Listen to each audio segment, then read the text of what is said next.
Now, Russia and Ukraine are exchanging deadly strikes as the war enters its 5th year. While the trilateral talks have been postponed to 3rd of February and the brief week of truce had ended just yesterday, the battleground is blazing once again. Getting you the details in this next report.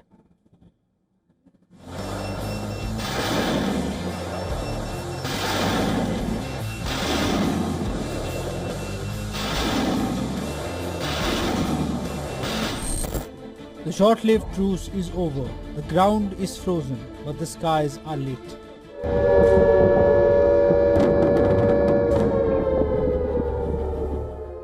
Each night brings the beep of air raid alerts, then comes the low buzz of Russian attack drones.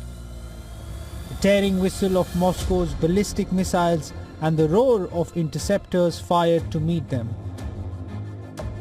These are the images of heart-wrenching horror unfolding in Dnipro. Streets are strewn with bodies.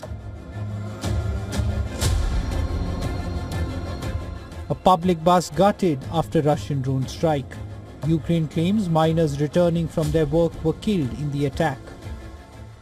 Russian attack on a bus in the Dnipro region is a crime, a show-stopping crime, which once again demonstrates that Russia is responsible for the escalation. The evil must stop. A similar situation came to the fore in Zaporizhzhia when Russian drones hit a maternity hospital. Burnt-out wards, hospital beds laden with debris. Kyiv claims Russia targeted its civilians in the brutal strike, but Moscow maintains it never attacked civilians during the conflict.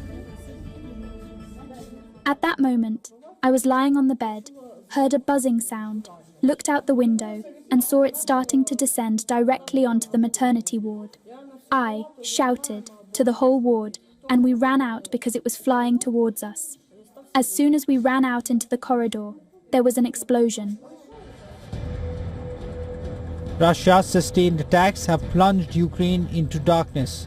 The bone-chilling cold and punishing power outages have left the people in the lurch. No food, apartments left without heating, running water and sewage as temperatures have dropped as low as -20 degrees. The situation along the front lines remains grim. 4 years of war has decimated the Ukrainian army, with many fleeing the battleground. Naturally, we will lose. Everything is bad. This is what the Russians' tactics are designed to do, to intimidate the population, to make them think that everything is bad for us. Yes, things are bad for us, but the war is not over. We are fighting. Ukraine is also striking back. Moscow claims its Belgorod region came under deadly drone attack. As Moscow and Kyiv exchanged deadly blows, the diplomatic talks in Abu Dhabi seem to provide the only ray of hope for people of both sides. While the US has been trying to douse the war flames between both the sides, Russia has sent out a strong message. We are holding consultations on a number of issues, including the settlement of the Ukrainian conflict.